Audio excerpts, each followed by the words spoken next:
Muy buenas noches, buenos días o buenas tardes, dependiendo de dónde se estén conectando. Mi nombre es Richard Pinargote, soy médico imagenólogo y miembro de la Sociedad de Radiología y Diagnóstico por Imágenes de Manabí. Soy docente de la Escuela de Medicina de la ULEA, Universidad Laica de Eloy Alfaro. El propósito de llevar adelante estos videos es de una u otra manera traerles información concerniente al COVID-19, al SARS-CoV-2 y a la pandemia que estamos padeciendo todos, y actualizarlos en lo que tiene que ver a esta información de carácter científico o médico.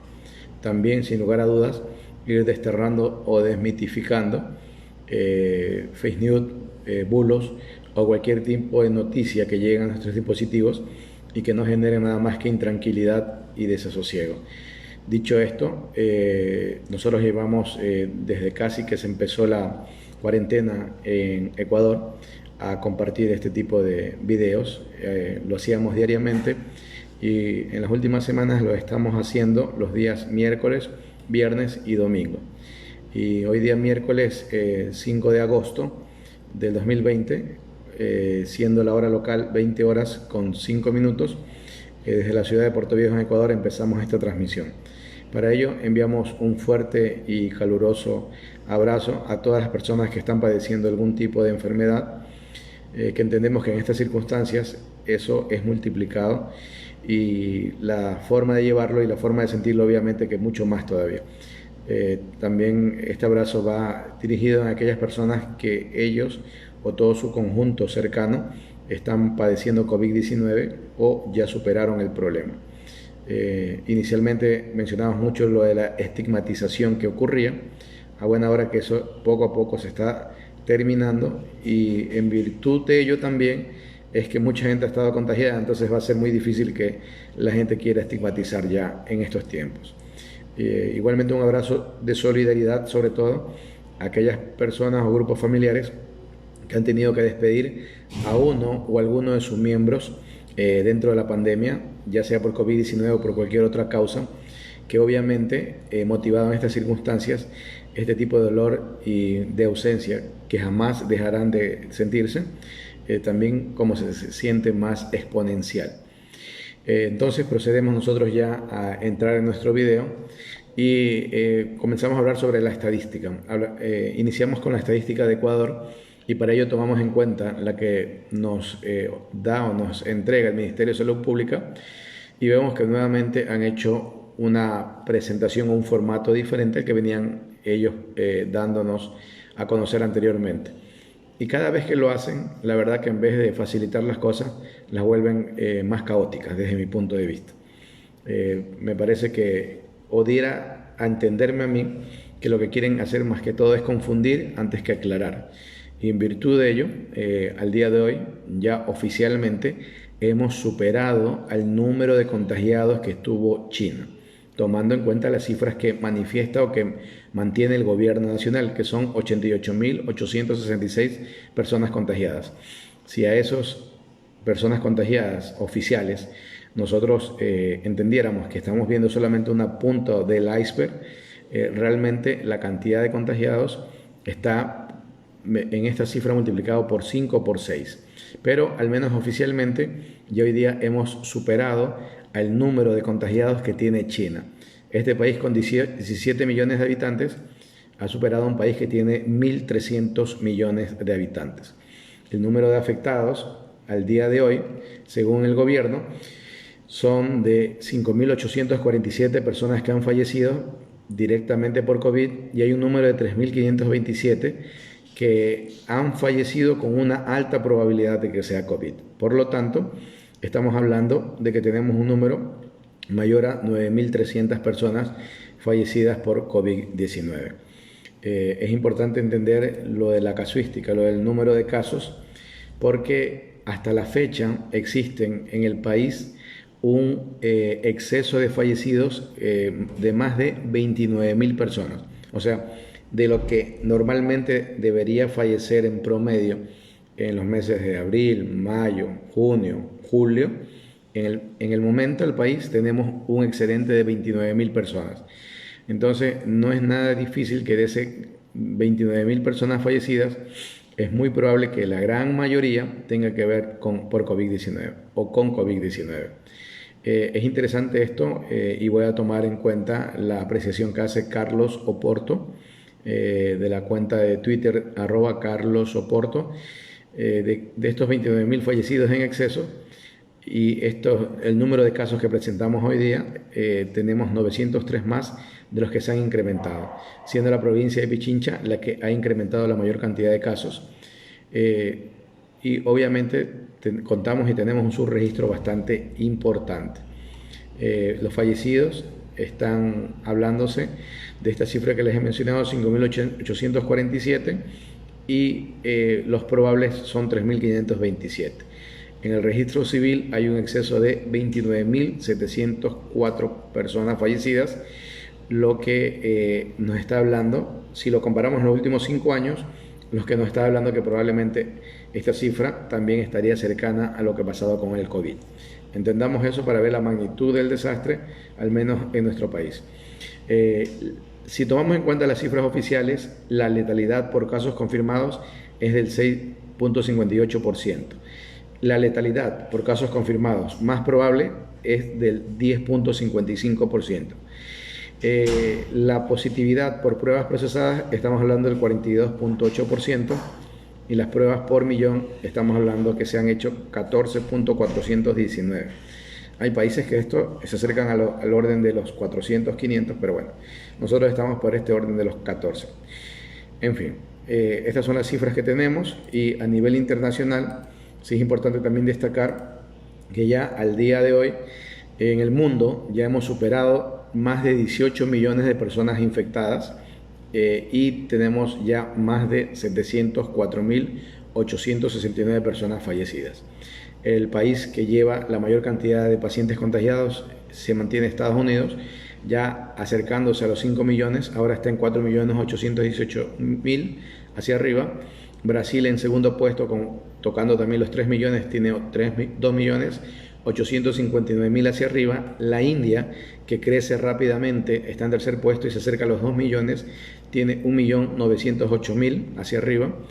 Rusia en cuarto puesto con más de 864.000, Sudáfrica en quinto con más de 529.000, México sexto con más de 449.000, Perú séptimo con más de 439.000, Chile octavo con más de 364.000, Colombia, el país que más ha crecido últimamente en la región sudamericana, ya se encuentra noveno a nivel mundial con más de 334.000. Y cerrando los 10 primeros Irán con más de 317.000. Lo de Colombia ya lo veíamos venir, ya lo habíamos anunciado y habíamos comentado desde cuando ellos tenían más de 80.000 casos y que advertimos, porque la estadística de crecimiento de ella era muy evidente, de que estaban creciendo de una forma muy exponencial. Creemos que las cosas que se han hecho, como flexibilizar mucho la cuarentena, al tal punto que hay ciudades que prácticamente no existiera cuarentena, ha ocasionado y originado de que Colombia tenga y esté en este momento con más de 334.000 pacientes positivos, en el noveno lugar a nivel mundial. Reino Unido en el puesto 11 con más de 307.000, España en el 12 con más de 305.000, Arabia Saudita se encuentra en el puesto número 13 con más de 282.000, Pakistán en el 14 con más de 281.000, Italia en el puesto 15 con más de 248.000, Bangladesh en el puesto número 16 con más de 246.000, Turquía en el puesto 17 con más de 236.000, Francia en el puesto 18 con más de 228.000, Alemania en el puesto 19 con más de 214.000, Argentina en el puesto 20 con más de 213.000.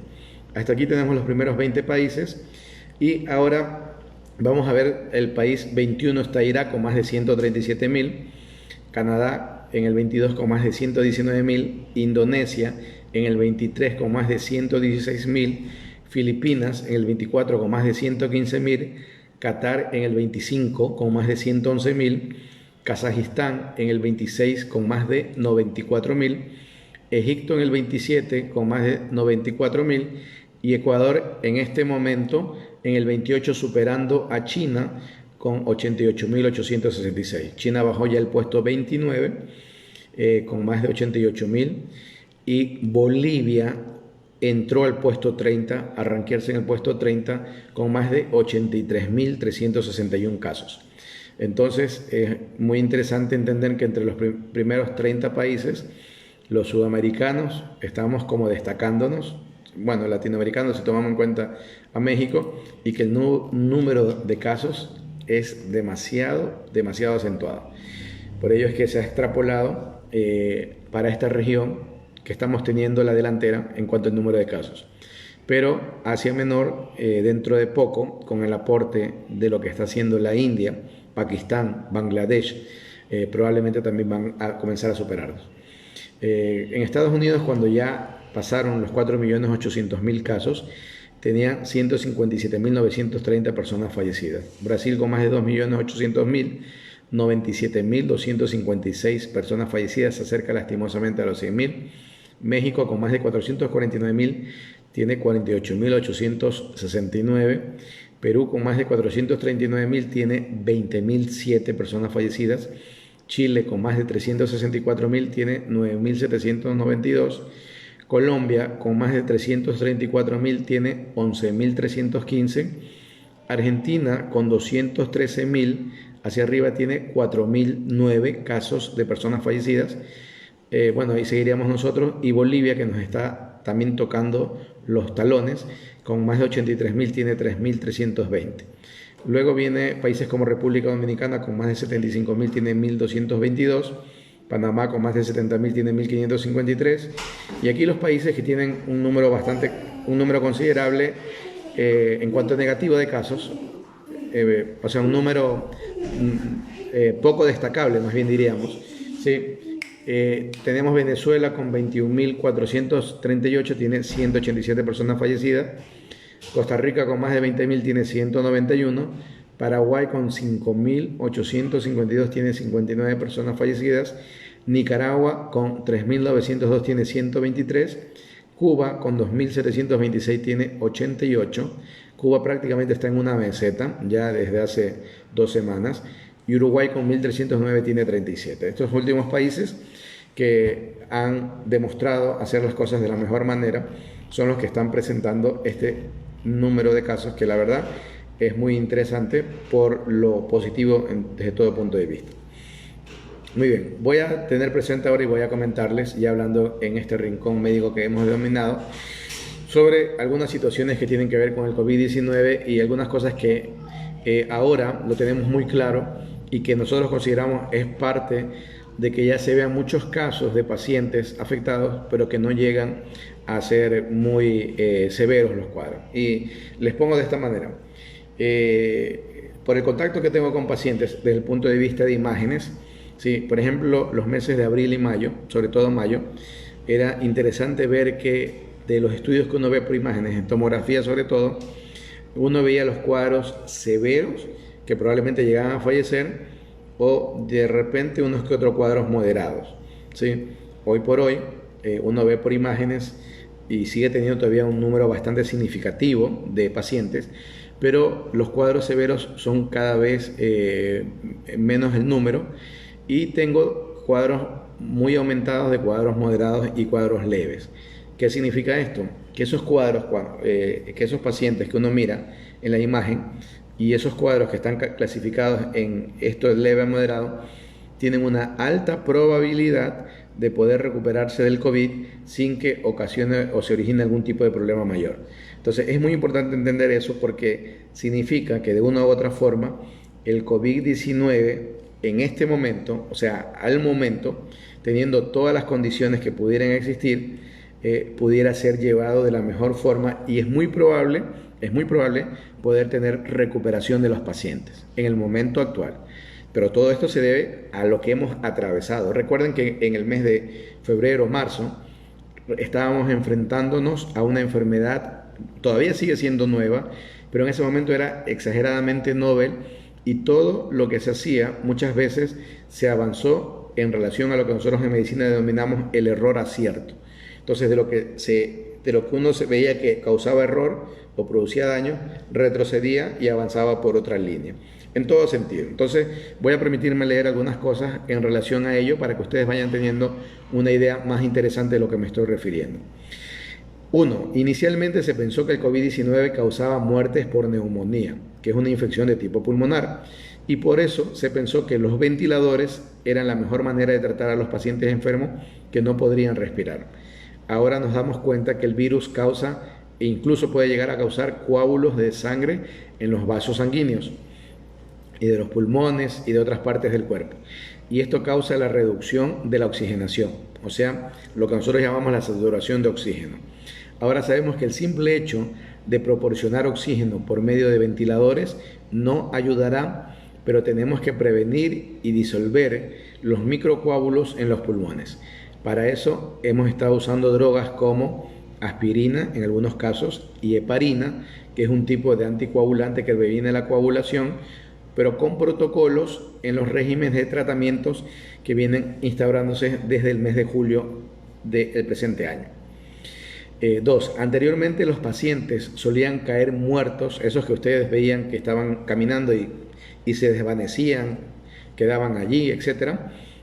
Incluso ni siquiera alcanzaban a llegar a un hospital debido a que el oxígeno en la sangre se iba reduciendo. Y eso se llama la saturación de oxígeno. Entonces, yo les he demostrado algunas veces que la saturación de oxígeno normal, o sea, en ustedes, en mí, en cualquier persona, sí, ahora es fácilmente medible porque ya hay un montón de estos aparatitos que se llaman saturómetros. Entonces, cuando yo enciendo el aparatito, ¿sí? Y yo comienzo a tener la posibilidad de, lo apagué, yo comienzo a tener la posibilidad de poderme medir, entonces puedo saber qué saturación tengo. Entonces, aunque parezca mentira, la utilización de saturómetros, incluso de este tipo, nos ha llevado a tener este tipo de control. El número que ustedes ven en la parte superior, que en este caso está reflejando entre 98 y 97%, es la saturación que yo tengo en este momento. Eso habla, es el porcentaje o la cantidad de oxígeno en porcentaje en relación a la sangre, ¿no? La saturación de oxígeno. Entonces, eso es lo normal que yo deba de tener. Cuando comienzo a enfermarme por COVID-19, no es nada raro que comience a disminuir la saturación. Y la saturación comienza a disminuir, tanto así que nosotros ya sabemos que una persona que comienza a disminuir la saturación por debajo de 93, pero mucho más por debajo de 90, necesita tener ya apoyo por oxígeno, ¿sí? Entonces, este es un detalle importante, porque en estos pacientes comienzan a tener lo que se denomina la hipoxia feliz. ¿Y qué es la hipoxia feliz? Es aquella donde la saturación de oxígeno se reduce gradualmente, el paciente aparentemente no tiene síntomas, hasta que la reducción es tan crítica que puede llegar incluso hasta el 70% y estos pacientes caen desvanecidos. Allí es cuando se produce esto. Entonces, si usted está enfermo por COVID-19, ya el día de hoy tenemos muchos mecanismos para saber que si puede llegar a ello. Entonces, con el simple hecho de poder incluso determinar en la cuantificación de la frecuencia respiratoria, de la capacidad inspiratoria, ya nos está dando pautas de cómo se encuentra usted. Si a eso le suman que pudieran medirle la saturación de oxígeno, todavía mucho más. Y esto evitaría primero de que, bueno, podríamos saber si usted está progresando en el problema o no. Y obviamente comenzar a instaurar estas medidas que de una u otra forma van a ayudarle a que avance el problema significativamente. Esta falta de aliento no se desencadena en los pacientes de COVID. O sea, esta falta de aliento que presentaban los pacientes de COVID no se presentan en todos los pacientes y algunos pacientes incluso no están evidentes. Por eso muchas veces demoraban los pacientes en llevarlos a los hospitales hasta cuando ya veían que verdaderamente se ahogaban. Recién allí enviaban o llevaban a los hospitales cuando la instauración del problema ya era muy severo. Ahora, desde que sabemos de la hipoxia feliz o la hipoxia silenciosa, que también se denomina, sí, hipoxia es la disminución, por si acaso, ¿no? Estamos monitoreando la saturación de oxígeno de todos los pacientes de COVID, hasta con este simple oxímetro de pulso de uso casero, y llevándolos al hospital si la saturación de oxígeno cae por debajo de 93, que esa es la indicación. Pero en algunos lados incluso comienzan a instaurar oxígeno por mascarilla cuando ha disminuido por debajo de 90. Depende de las pautas que se vayan llevando en cada sitio. Esto da más tiempo a que los médicos puedan corregir la deficiencia de oxígeno en la sangre y va a dar una mejor oportunidad de supervivencia ahora a julio de 2020. 3. No teníamos medicamentos para combatir el coronavirus en febrero del 2020. Solo tratábamos las complicaciones causadas por la hipoxia. Por lo tanto, la mayoría de los pacientes se infectaban gravemente. Ahora tenemos al menos 2 medicinas que de una u otra forma sí combaten esto. Uno, el famosísimo Remdesivir, y otro, Favipiravir, que en el caso de Rusia también lo tiene con una transformación del Favipiravir, que es una transformación del Favipiravir. Se me fue el nombre en este momento, por eso no lo menciono. Pero para no dejarlo inconcluso, voy a repetirlo acá para que ustedes también lo puedan tener. Entonces, esta transformación de este fármaco, que tiene nombre en la parte de Rusia del Avifavir, ¿sí?, está dentro de las cosas experimentales que más positividad han dado en cuanto a medicina. Esto y el Remdesivir, ¿sí? Pero ojo, que no es la solución completa. Eso también hay que entenderlo, porque uno cree que teniendo esto, no importa el grado de severidad, los pacientes van a responder de igual forma. No es así. El paciente, lo que también nos ha enseñado el COVID-19, que cada paciente es un universo y cada paciente hay que instaurar probablemente una terapéutica muy particular para cada uno de ellos. Usando estas 2 medicinas podemos prevenir que los pacientes se infecten gravemente y por lo tanto curarlos antes que lleguen a una fase agresiva o severa de hipoxia. Y esto en febrero no lo conocíamos, en julio sí. Muchos pacientes del COVID-19 mueren no solo por el virus, sino también por la respuesta del propio sistema inmunológico en los pacientes, en lo que ya hemos hablado y lo mencionamos muchas veces, que se llama la tormenta de citoquinas. Esto es una respuesta exagerada del cuerpo, una respuesta de tipo inflamatorio exagerada, y esto en el febrero de 2020 ni lo sospechábamos como tal, y ahora julio de 2020 ya lo sabemos. Sabemos que las medicinas fácilmente disponibles, que se llaman corticosteroides, y que el mundo lo ha estado tomando más de 80 años, puede ser utilizada para prevenir la tormenta de citoquinas en algunos pacientes. Ojo que esto no es para todo el mundo. Ahora, y entendemos también que este tipo de medicina, que entre sus fármacos más característicos se llama dexametasona, el costo es significativamente inferior a lo que uno podría imaginarse para un costo con la valía que tiene este medicamento, ¿no? Sin embargo, hay que comentarlo y aclararlo. No es que usted por tener COVID-19 automáticamente tiene que comenzar a tomar corticoides o aspirina, etc. No. Para cada momento, para cada situación o para cada condición van generándose la respuesta en cuanto a medicina. Esta semana me pidieron que preparara un pequeño video de 1 minuto para un colegio sobre por qué no hay que automedicarse.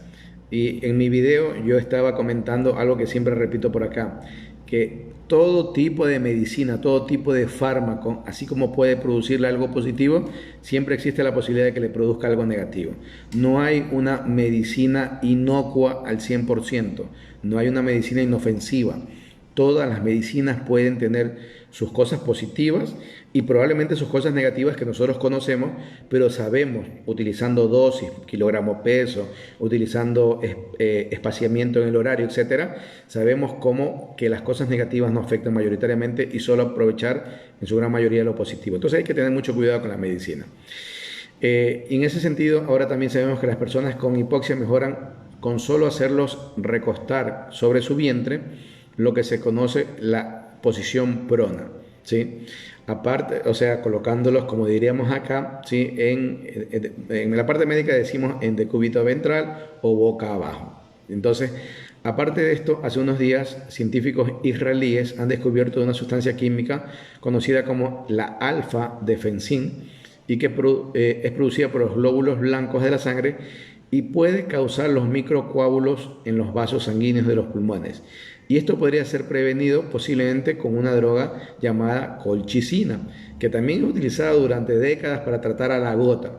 Las pacientes que padecen de gota, estos dolores bien feos, complicados, la verdad, probablemente han estado utilizando colchicina. Y miren cómo van apareciendo un sinnúmero de fármacos que antes no teníamos ni la más mínima idea.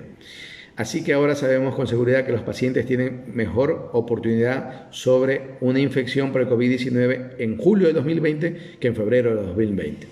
Entonces, sigamos todas las precauciones que nos dan.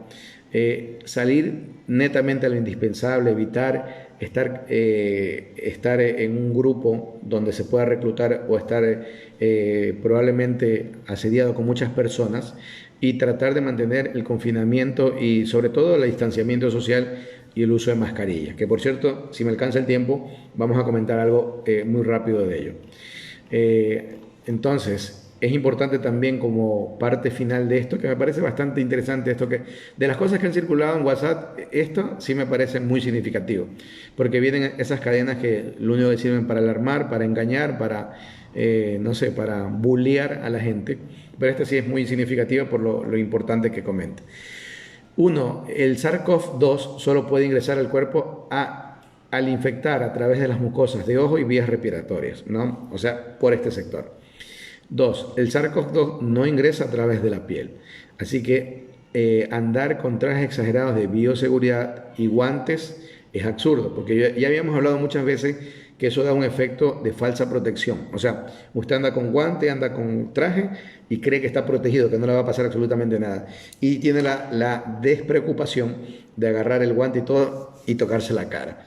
O sea, y ahí es donde se infecta, porque por último, aunque ande sin guantes y ande tocando de todo, pero si usted no se toca la cara y la cara suya está protegida, es muy probable que no se infecte, aunque haya tocado superficies que haya estado tosida por alguna persona con COVID, bueno, tantas cosas. Pero si usted no se toca la cara y obviamente que se lava las manos muy asiduamente, la probabilidad es muy baja. 3. El SARS-CoV-2, por su minúsculo tamaño y por efecto aerodinámico, no es fácil que se pegue en la ropa. O sea, tendríamos que movernos a una velocidad extremadamente alta para que se pueda pegar impregnándose como a manera de proyectil. O sea, porque usted va rapidísimo y él está en el aire y se le impregna. Pero normalmente las micropartículas que quedan allí, en los aerosoles, mejor dicho, al simple movimiento de uno al caminar, estos también se mueven, ¿sí? Y es una coincidencia extrema que pueda darse esto. No sé si de pronto a ustedes les suena familiar la película Destino Fatal, ¿sí? Creo que así se llama, ¿no? Que es donde uno ve que van a fallecer mucha gente, o uno de los actores comienza a tener en un arrebato psíquico, comienza a tener y a imaginarse lo que va a ocurrir, y que comienza a pasar un evento que lleva a otro evento y está otro evento, y esa sumatoria de eventos conduce a que fallezca esta persona y luego la otra y la otra y la otra. O sea, es una sumatoria de eventos, y donde uno de esos eventos se corta, ninguno fallece o no fallece esa persona. Entonces, tomando en cuenta como analogía esa película, también sería una sumatoria de muchas cosas para que usted se pueda infectar de esta manera, con un aerosol por ahí. O sea, es muy diferente. Cosa distinta es que usted esté en una habitación compartiendo con alguien que esté con COVID-19, allí respirando el mismo aire, sin las protecciones, obviamente que se va a contagiar. Pero estamos hablando en la generalidad. 4. El SARS-CoV-2 no infecta a los vehículos ni a las llantas de los mismos. Nadie inhala o lame las llantas de un carro ni la estructura externa. No tiene sentido rociar de desinfectantes a los vehículos, que muchas ciudades estaban haciendo eso. La verdad no tiene sentido, es una pérdida de recursos. 5. En el piso y en la calle puede haber coronavirus. Sí podría haber, pero que nuestros zapatos se hieren y que además le hagan en cantidades suficientes para infectar, solo teóricamente si lamiéramos la suela de nuestros zapatos, que podría ser extremadamente improbable, podríamos llegar a eso. Pero bueno, esta situación de que la gente se desinfecte en los zapatos al entrar a cualquier cosa, a mí me parece como situación nada extraordinario, porque nos previene de otras enfermedades, no solamente del COVID-19. Así que no me parece nada más, sobre todo a lugares donde los suelos tienen una contaminación, pero de otros gérmenes. Pero para el SARS-CoV-2 específicamente no es una medida muy efectiva como tal. 6. Los túneles de desinfección no tienen sentido y son peligrosos. Ya lo habíamos hablado una vez, 2 veces, 10 veces, creo que unas 20 veces. Entonces, a mí me parece una falta de lógica que se exija de estos túneles de desinfección, estos túneles de sanitización, etc. y sobre todo que el amonio cuaternario, si no se hacen bien las mezclas, podría llegar también a ser lesivo para uno. Así que los túneles de desinfección no tienen sentido. La verdad no tienen sentido. Es una gastadera de recursos innecesarios. 7. ¿Tiene sentido usar mascarilla? ¿Sí? Para evitar exhalar, toser partículas con coronavirus. Por supuesto. La mascarilla es una de las armas principales de la lucha contra el coronavirus. Entonces, a mí me parece bastante importante nuevamente recalcar estas cosas, porque a veces como que quedamos de lado, nos olvidamos y de una u otra manera pensamos que podemos llevar esta fiesta de otra forma, y no es así. Tanto no es así que entendemos hoy por hoy entendemos claramente que las condiciones necesarias para que muchas de las personas que no se han infectado no se infecten. Sí, y es probable, hoy día ha circulado, que me pareció bastante gracioso, un meme que simplifica esto, de que la duda existencial de ahora, de mucha gente es, ¿y si ya tuve COVID y no tuve síntomas y están en esa situación y todo eso? Entonces, usted hágase la idea de que no ha tenido, aunque lo haya tenido, para que siempre esté protegiéndose usted y protegiendo a los demás. Entonces hagamos eso, que esa duda existencial de saber si lo tuvo o no lo tuvo y si fue asintomático o no lo fue, piense que no lo tiene para que se siga protegiendo, porque es importante no solo su protección, o sea, es importante su protección para usted, pero también es importante su protección para el resto de personas, porque solamente nuevamente con el uso de mascarilla ya es un detalle interesante. Ahora, ya que tomamos en cuenta y hablamos sobre el tema de la aspirina y la heparina, no es que a todo el mundo se le puede dar aspirina, por si acaso. Incluso ya hay un consenso de la ACH 2018 que habla sobre la tromboprofilaxis en COVID-19, o sea, la forma de prevenir la formación de trombos mediante el ácido acetil salicílico, que es la aspirina, y cuál hay recomendaciones para su uso. Entonces, en eso el consenso que se llama ASH 2018 recomienda para la profilaxis de tromboembolismo venoso heparinas de bajo peso molecular, que se denominan, y eso nosotros lo conocemos como las HBPM, seguidos por fondaparinux o heparinas no fraccionadas, que se llaman las HNF, y otras que se denominan las DOAC. En los pacientes críticos incluso se recomienda una asociación de heparina de bajo peso molecular y probablemente las no fraccionadas, pero en pacientes ya críticos. Y no se recomienda el uso de la aspirina, ácido acetil salicílico. Ojo con el detalle, porque a todo el mundo ya es que le queremos dar pensando en esto o lo otro. 2. Para optimizar el uso de la tromboprofilaxis se recomienda la estimulación del riesgo trombótico con escalas de predicción que nosotros denominamos como score de Padua e IMPROVE en todos los pacientes que están hospitalizados con enfermedad médica aguda, junto a la estimación de riesgos de sangrado que puedan tener el paciente. En ellos hay una escala de SCATE del 2020. No se recomienda el uso de aspirina para la tromboprofilaxis en este contexto. Tromboprofilaxis en pacientes con COVID-19 en la guía que se llama CHEST 2020, o sea, Pulmón 2020, sobre tromboprofilaxis en COVID-19, especifica que se prefiere una heparina de bajo peso molecular seguida por una no fraccionada y una fondaparinux al uso de otro tipo de cosas. Es la recomendación, e incluso recomienda el uso de antiagregantes plaquetarios. Entonces, ¿quiénes van a recibir este tipo de terapia? En aquellos pacientes críticos que bajo sus condiciones y bajo los scores adecuados sabemos que pueden fácilmente llegar al tromboembolismo, ¿sí? A tromboembolias, a la presencia de formaciones trombóticas, y a ellos sí utilizaremos este tipo de medicina. Ojo, que hay que tener mucho criterio. Por eso es que usted no es que llega a la farmacia y dice, deme todo lo que se da para el COVID-19 y comience a tomar, porque a la larga probablemente quizás usted iba a ser hasta los pacientes asintomáticos o con síntomas leves, pero por eso llegó a ser un paciente con síntomas complicados. Así que entendamos perfectamente esa situación.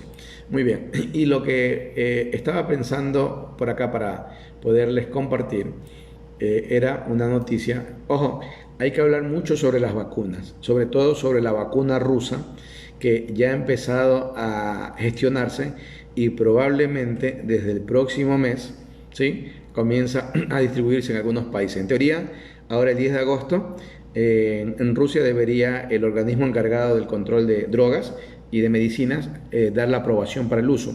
Entonces vamos a tener para hablar exhaustivamente entre el viernes y el domingo sobre la vacuna rusa y sobre todo las vacunas. Ya hemos hablado mucho sobre las vacunas en algunos videos, pero vamos a extendernos también un tantito acá sobre esto porque me parece que es extremadamente importante.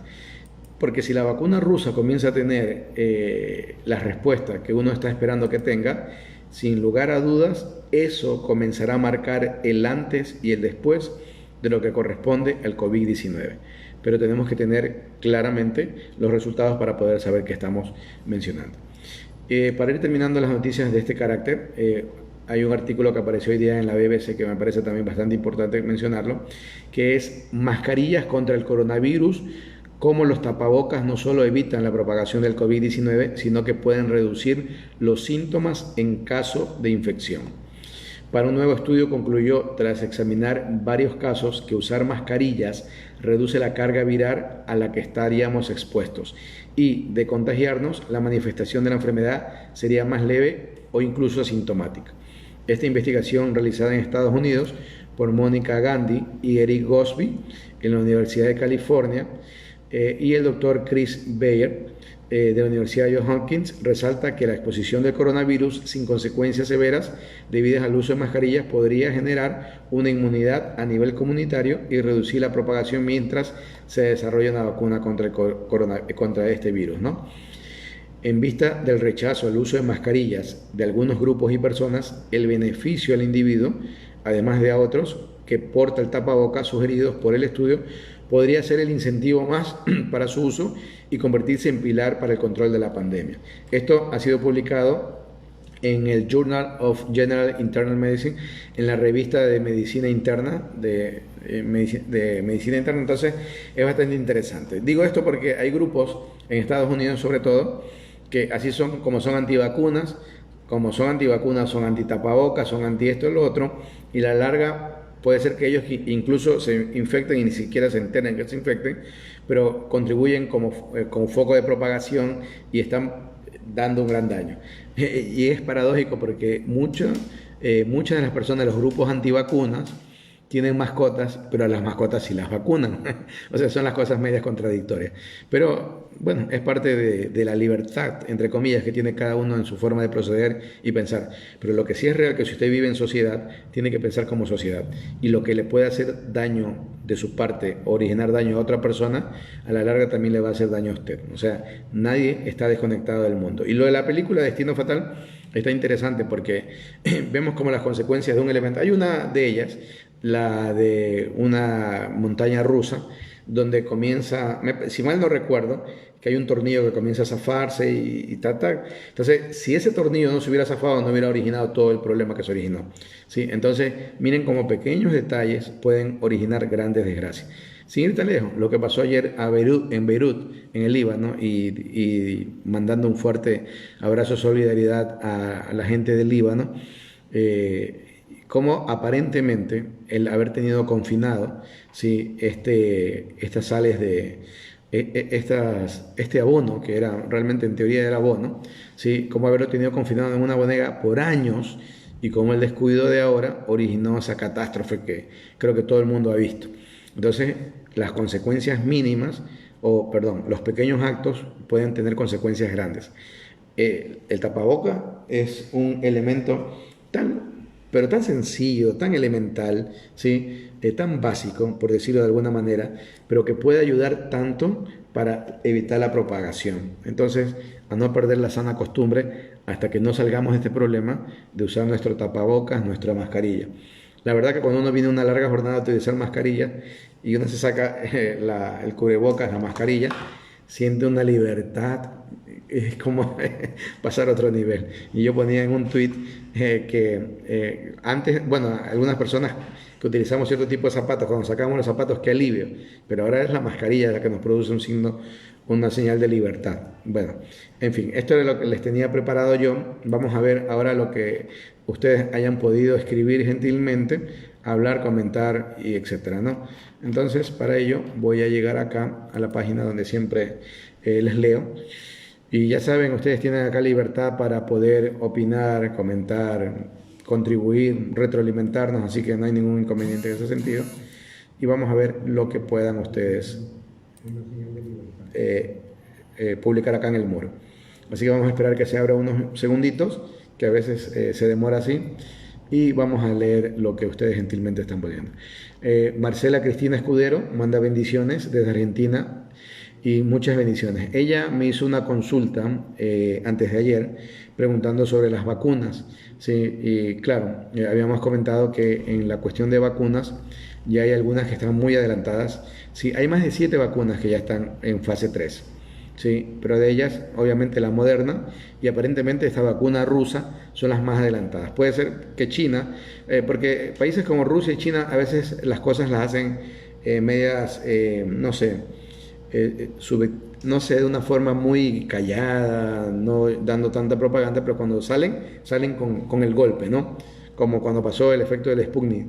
O sea, era una batalla que tenían con Estados Unidos para ver quién ganaba la carrera espacial.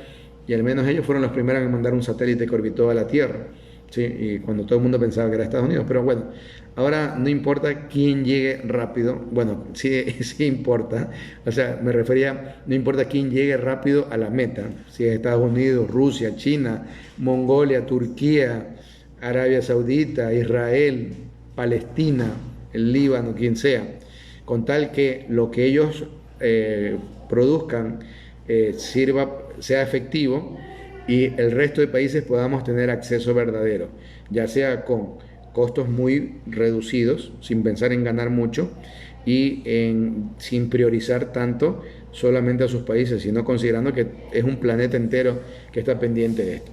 Así que nuestra amiga Marcela Cristina Escudero, le comentamos que el día viernes y domingo probablemente también vamos a hablar más extensivo sobre las vacunas para tener mucha más evidencia y poder traerles y compartirles de mejor manera. José Roberto Rodríguez Lore manda saludos, colega. Kelly Rosado le manda avisar a Leslie Romero, creo yo. Marta Santana nos dice: cada vez que paso por esos túneles me da alergia en la piel. Si usted ha visto en las películas El Contagio o El Virus, semeja a nuestra realidad. Saludos. Sí, también, ¿no? La verdad que esa película también es muy similar a la nuestra. Sí, aunque creo que muchas veces la realidad supera a la ficción, aunque parezca mentira. Muy bien, voy a ver si acá de pronto han colocado algo que a veces suelen colocar y nunca está de más poder leer lo que ustedes puedan gentilmente escribir.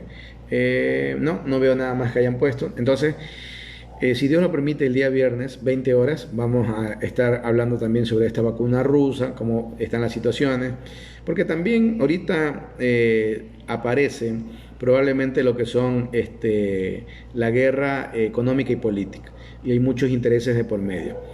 Ustedes ven, nosotros vemos una vacuna, una solución a un problema, pero muchos países están viendo mantener hegemonías, mantener control político, mantener control económico, y eso es lo único que miran. Les interesa, desde mi punto de vista, les interesa un bledo lo que pueda ocurrir con la salud de la gente. Entonces es muy lamentable ese pensamiento mercantilista, superficial y por todas las luces inhumano que pueda tener algunos gobernantes y algunos dueños de laboratorios, ¿sí? Felizmente no es una gran mayoría, pero esa minoría puede de pronto, si consiguen una vacuna 100% efectiva o muy cercano a eso, pueden comenzar a presentar coacciones, no sé, amenazas a países. O sea, hay que verlo por todo punto de vista. Entonces, la batalla, la guerra también va por ese lado, por una batalla de tipo económica, de tipo político. Y ojalá que podamos tener al menos 3 alternativas de 3 países diferentes para que eso obligue a incluso el que quiera vender caro que no lo pueda hacer, porque sabe que si quiere vender caro hay otras alternativas igual de efectivas y uno pueda llegar a eso. Y sí sería interesante que Ecuador oficialmente, he escuchado verbalmente, no nada oficial, de que Ecuador sea parte de alguno de los grupos que prueben la vacuna con participación de personas que lo hagan de manera obviamente voluntaria, porque eso sería una medida muy importante para poder nosotros también tener nuestra casuística y sobre todo nuestros resultados, ¿sí? Aunque como está manejando las cosas el Ministerio de Salud, sobre todo desde el Ministerio y el Gobierno, nos deja mucho que desear en todo este tipo de cosas. Pero lo normal sería que haga eso. Chile tiene abierto unas tres puertas con 3 vacunas diferentes. Argentina, tengo entendido que tiene 2 abriendo a 3 tercera puerta, fuera de que ellos también están interesados practicando estudios propios sobre el plasma autoconvalescente y sobre el plasma autoinmune, ¿sí?